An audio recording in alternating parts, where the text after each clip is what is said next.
What's up, guys? We probably have not seen this setup in a while because, you know what? I just kind of been busy trying to do other things. That's why all my stuff has been actually um, recorded and stuff while I'm at work when I just find an empty classroom and stuff.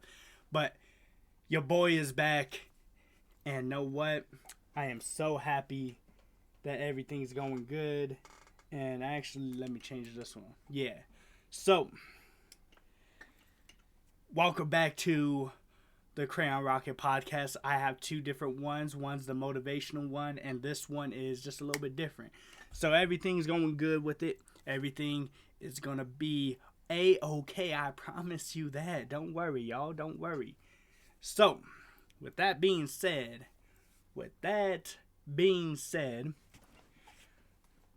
welcome back. Welcome back to the original setting, and I promise you, we're going to be back at it for good, bro. We're going to be back at it for good.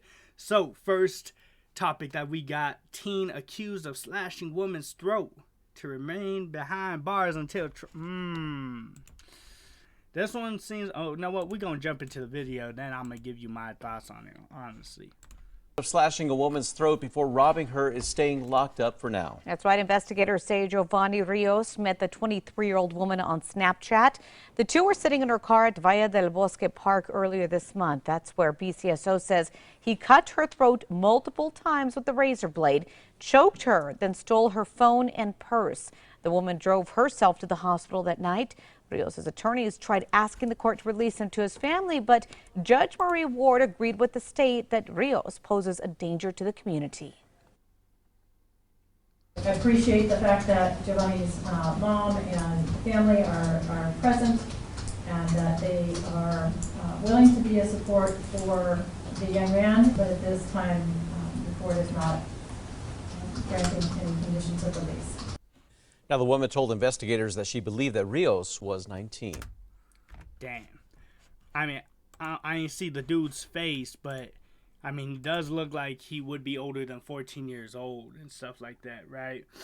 But still, I mean, ain't that crazy? You know, let's not even talk about the age thing. Just like, let's kind of talk about, man, imagine you meet somebody, on Snapchat or whatever, and you're like, know what, man, should we vibe in whatever it is? You go and meet them, right? You go and meet them, and then during the time that you guys are hanging out, the person just goes and slash your throat and chokes you and then steals your things. Bro, that's crazy. I mean, like, it's even more terrible that it was a 14-year-old and then 23-year-old woman and stuff like that. But no matter what the case is, the scenario or whatever, that's just crazy. And like, man, that's not something that anybody's gonna be thinking. Like, man, shoot, I'm gonna go chill with this person, and then out of nowhere, boom, they try to kill. Man, they try to kill you. Ooh, I don't know what was going through the homie's mind, or through the dude's mind, or whatever. But that is scary beyond, like, just man, that's just scary. Because, I mean, I ain't in the dating game no more because I'm engaged. I'm about to marry. I'm going to be marrying my fiance. Everything's good, so I don't even got to worry about somebody trying to slash my throat or anything like that, But, man, ain't that scary that you have to, like, now think, man, if I go through this, if I start doing it, man, if I'm going to hang out with somebody, are they going to try to slash my throat and kill me? That's not something that, like, any of us are like, man, shoot, I'm going to think about that. No, that's not something that just pops into our mind. Yeah. Right? So, man, that's crazy that you would have to now worry and think, man, is this person going to try to kill me? And then, I don't know what's going through this young dude's mind. Man, he's only 14 years old, and he went and decided to do, would go and try to kill somebody after meeting up. That's, the crazy part. Because you're like, man, like, who would have ever thought that, like, you try to go hang out with somebody and they're going to try to kill you. Right? They're going to try to kill you. Bro, I swear. I swear that to me is scary, right? It's super scary because it's like, man, you know, yeah. All I can say is, man, I mean, I give it to the parents because they're there for support and stuff like that, you know, and that they, you know, are there for their son, and, you know, they want him to be granted release so he could, you know, come home and stuff like that. I understand that. Like, I do. But still, the whole situation and stuff, like, you know, it just... I agree with the judge. He is a danger to society. He's a danger to society because you're like, oh, no, what? It's okay. No, like, I understand he's 14 years old, but he just went and slashed a woman's throat. He just tried to kill her, choked her, Bro, nah, man. It's better to keep the dude locked up. I know he's only 14. I know he's your son and everything like that, but nah, we can't be letting people just get off the hook like that. No. So the next one that we're going to be jumping into, former Pecos High coach faces federal sex crime charges. I swear, man, I hear this stuff like so much. It's like baffling, bro. This is baffling. But let's go ahead and jump into this video. A former high school coach accused of exchanging nude photos with teenage girls, then blackmailing them, is now facing federal charges. Investigators say 25-year-old Joshua Rico convinced at least 4 girls to send him nude pictures on Snapchat, then threatened to post those photos publicly unless the girls performed sexual acts. They say it happened while Rico was a basketball coach at Pecos High. A grand jury has now indicted Rico on charges of coercion and enticement of minors following an investigation by a federal task force. Rico is also at the center of a lawsuit claiming the Pecos School District and Police Department have turned a blind eye to sexual abuse involving their staff. Man, bro. So, to make matters worse, bro, is you're exchanging these photos with these young girls and stuff, right? You're exchanging these photos with these young girls, right? And then you blackmail them into trying to do some sexual acts for you, you know, and then you're a high school coach for the basketball team. Man, that's just baffling. I mean, 25-year-old... Man, and like, to be honest, like, when I was in high school and stuff, I never paid attention to see, like, if, like, teachers or anything like that were, like, in their 20s. I just automatically assumed, you know, all of them were, like, in their, like, 30s or 40s and stuff like that, never, like, close in age. And, you know, it's just weird because, like, I don't know, like, the mindset of, you know, these young teachers or whatever, and them thinking, I don't know what they think, to be honest, but it's weird. But you know what, you know, and then trying to blackmail them into that's just nasty, bro. That's nasty. You over here trying to act like you almighty and your whole, I mean, you just trying to blend in. You probably look like one of the students, and then you go and do something stupid like that, bro. I mean, like, all I could say is, like, if this is a temptation for you, bro, like, you probably really shouldn't even be, you know, in this, you know, school, like, whatsoever, right? You should probably, I mean, you shouldn't even be around young people at all. And you know, I think the thing said that, you know, the school has turned a blind eye to, you know, stuff like that, which is even more baffling because if they are, like, you know, if they are, you know, turning a blind eye to this stuff, that's scary because you're putting all the students at risk, right? You're putting the students at risk for more predators like this to be in your school, and you turn a blind eye. I mean, I understand that maybe, you know, staffing wise, it's probably hard to get teachers and stuff. I understand that, you know, and man, my light keeps falling off, bro.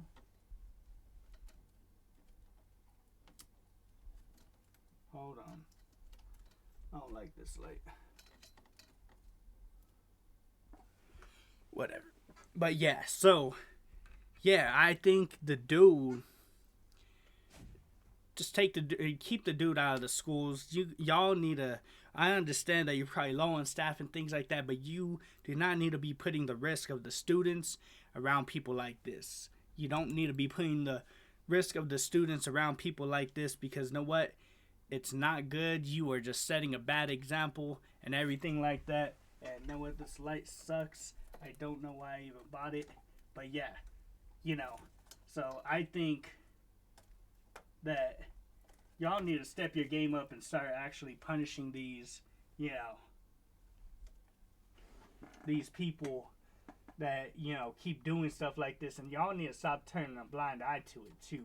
That's the other thing, is y'all need to stop turning the blind eye to, stuff like that, because you're just encouraging it, and you're putting the safety and the, of your students at risk. When you continue to do stuff like that, it's not good. It's not good at all. Y'all need to step your game up, and y'all need to start punishing these dudes and start actually reprimanding and start being more proactive about this, because y'all a bad example, bro. You're a bad example, and I apologize for fixing the light while I was doing my podcast, but the thing was bugging me, and I could not just sit around and not do anything about those lights. But yeah, y'all just need to, step your game up, bro. Y'all need to start, being more proactive in actually reprimanding these, predators that are inside your schools, bro. Y'all need to start doing something, because you know what? Because that's not good whatsoever, bro. Y'all need to step your game up. It's wrong. It's just all these different things. Y'all just need to go and actually start trying to find better teachers. I don't know what you gotta do, but you need to get rid of these bad ones like that. Don't be allowing these ones back in your school, because blackmail. And that's not even the worst. I mean, that is the worst part. But I mean, still, talking to the girls, sending inappropriate pictures. Nope.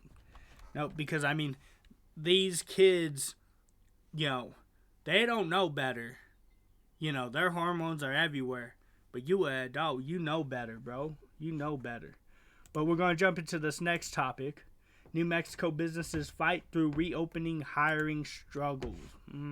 They are doing all they can to lure new employees, but with excess vacancies, some places are cutting into the services they can offer. News 13's Chris McKee talked to some Albuquerque business leaders about it today. We've heard from employees at Albuquerque Smith's and Walmart stores saying that the shelves are staying empty there for longer stretches of time because of a lack of people to stock them. Now, one Albuquerque business told us today that they've kept parts of their operation closed because of hiring challenges.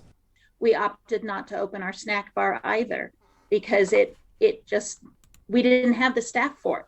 We didn't have a kitchen manager return, so we're learning to do the kitchen all over. And we have people who worked in the kitchen, but we have to learn. And so rather than have our guests struggle through a staff shortage, we have opted not to open the areas that we're not fully staffed in yet. Hinkle Family Fun Center says they hope that changes in the next few weeks. They have been cutting their vacancies in part by offering over the minimum wage for pay and more promotional opportunities for employees. Only 10 of 92 workers returned from their 14-month closure. They've taken the route of reopening more areas and more days added to their schedule as they add more employees. Now, Hinkle says it's getting applications, but people aren't showing up for interviews, and they're not alone. The Albuquerque Hispano Chamber says close to 60 different businesses have signed up for a mega job fair that they're hosting next week. Many saying it's been extremely difficult to fill jobs that is cutting into their service. Employers need happy employees to be successful, and they treat them that way. And so I think you're going to see a different frame of mind for how they deal with employees with flexibility. I get that, and I think that that's needed as well. So, we're learning. And that job fair is at Civic Plaza next Thursday. The chamber is also offering resume writing, wardrobe, other professional services at that coming event, alongside even a vaccination clinic. We'll have more details on Always on KRQ. Man, see, that's the problem, because unemployment's still going, and now people know, okay, no, I just need to have proof that I'm applying for jobs, still get the unemployment, right? So that's the bigger issue, is that literally people rather just get unemployment, not actually have to do it in any jobs, because unemployment is paying better than you would be making at these jobs. I mean, making like $1,600 a month unemployment, and you ain't even gonna make close to that when you work in it. I mean, I understand the mindset of the people that are like, man, shoot, why am I gonna work when I could just get unemployment, And the thing is, I think even if you get under 20 hours, I think you could still keep I don't know exactly how it works, but man, it's a shame that we gotta see see all these businesses struggle, right? Because, man, I mean, it just sucks, because we see them and we're like, man, we want these places to be open, but nobody wants to work. I think until the unemployment actually just goes back to normal with however they used to do it, then I think at that point, then we'll see more people get back in these jobs. But I mean, I think it's more of that issue than people just not being ready to go back into a public setting and stuff, because people are already doing that when they go shopping and stuff. So I understand. But man, I think we need to be a little bit more proactive as a society and go back into the workforce and stuff, because you know what? Just seeing this, just like, it sucks, It sucks, and just to see all these companies struggle, it just, it's terrible. But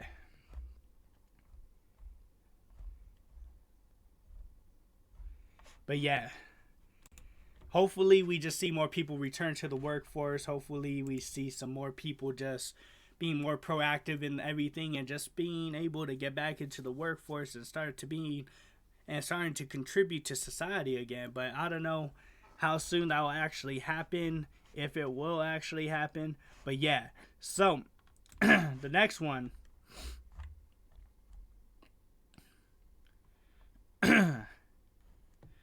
we're going to actually jump into a inspirational story that I just found, and we're gonna talk about that a little bit instead of going into another article.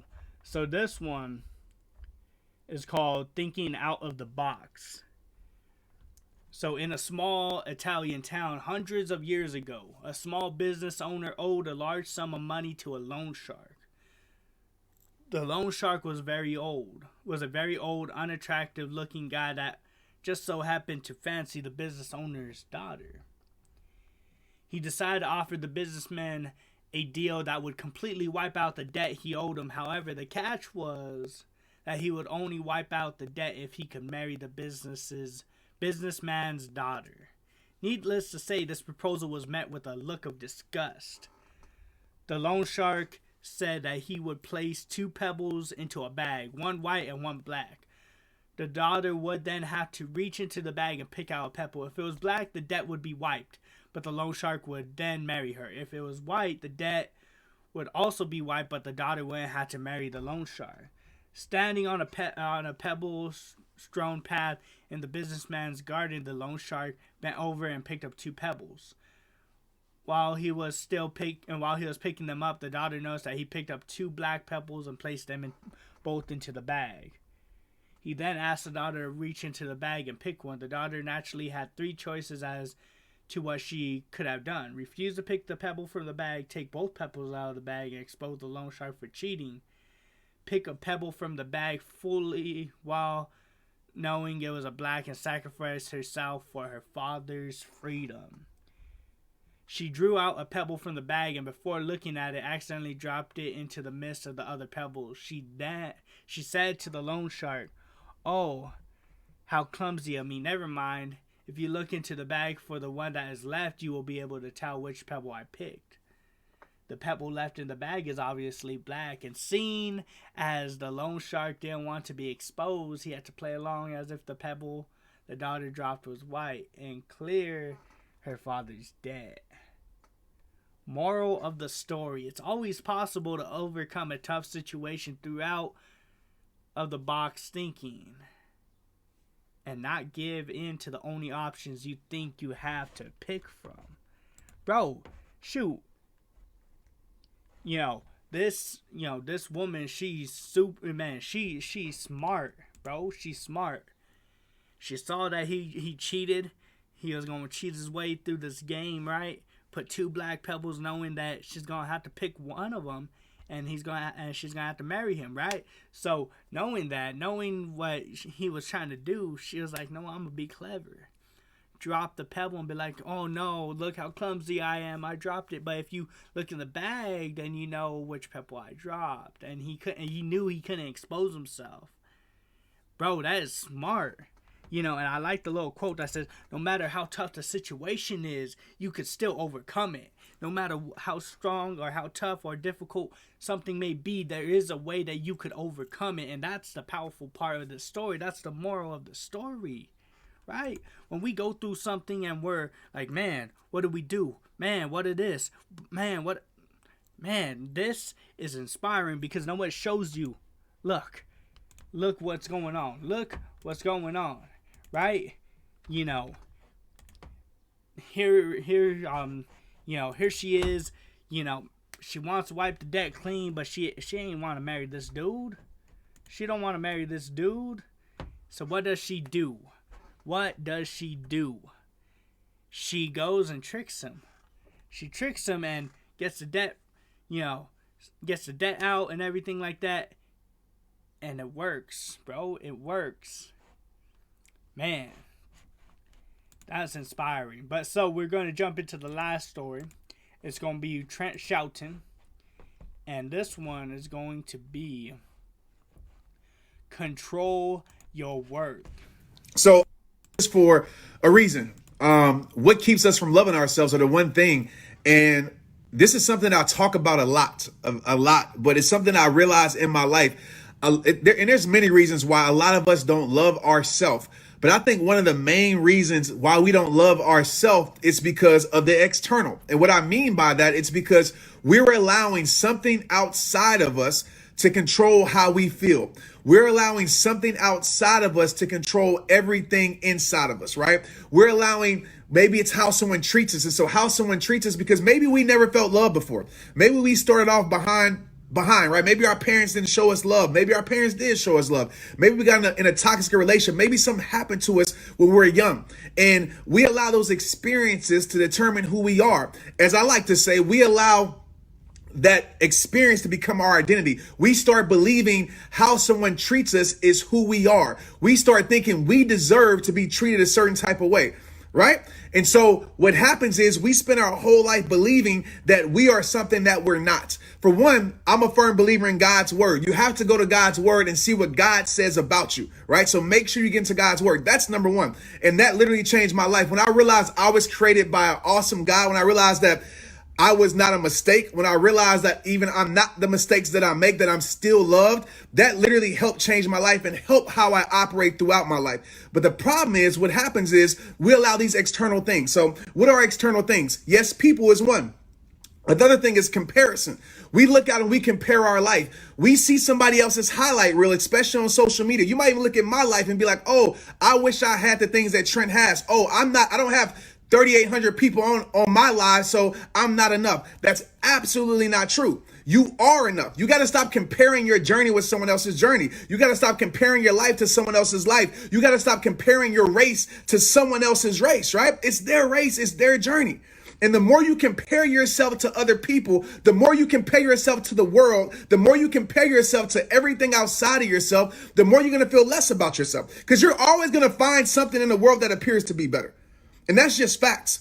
And if we come if we come into our days not fully loving ourselves, you heard me say this 1,000 times before, right? How you treat yourself sets the tone for how other people treat you. How you treat yourself sets the tone for how other people treat you. So if you're not feeling, and people think it's conceited, it's not conceited. Confidence is not conceited. Appreciating yourself is not conceit. Loving yourself is not conceit. Taking care of your life is not conceit. But if you don't set the tone for your life, you allow someone else to set the tone for your life. And what usually happens is we allow a person that doesn't love themselves, right, make us not love ourselves. And that's the problem. We sit there and believe how someone treats us is what we deserve. We sit there and believe what the world gives us is what we deserve. We sit there and believe the mistakes that we made is who we have to be. You are not your mistakes. You are not your past. You are not your pain. You are not the idiot that treated you wrong. You're not. Who you are is who you are. And when you realize that you are enough because you were created enough, does that mean that you can't grow to be better? Absolutely not. You can always grow to be better. There's always a next level to your life. But I need you to understand this. It's hard to get to the next level of your life if you're not appreciating your life right now. Let's get it. Ooh, come on, bro. See, this is why I always listen to Trent Shelton, because you know what, he always dropping the knowledge that we need and just everything that we need. He's always talking about, right? You gotta control your worth. You can't let all these other people control the narrative. You can't let them dictate to you what your worth is, what your value is, or anything like that. You can't. You got to continue to move on. You got to continue to fight on. You got to continue to, find your worth, grow better, and grow more. Understand your worth. Know that God made you for a purpose, for a reason, and everything like that. That's why I live by that, bro. I live by that. So hopefully this whole podcast motivated you in some type of way. I hope that it did. And hopefully you know your worth. And if not, hopefully you're working on it. And know what? Without further ado, I'm going to have to bid y'all adieu. And if you ain't subscribed yet, I would appreciate it if you subscribe too. And until next time, salute.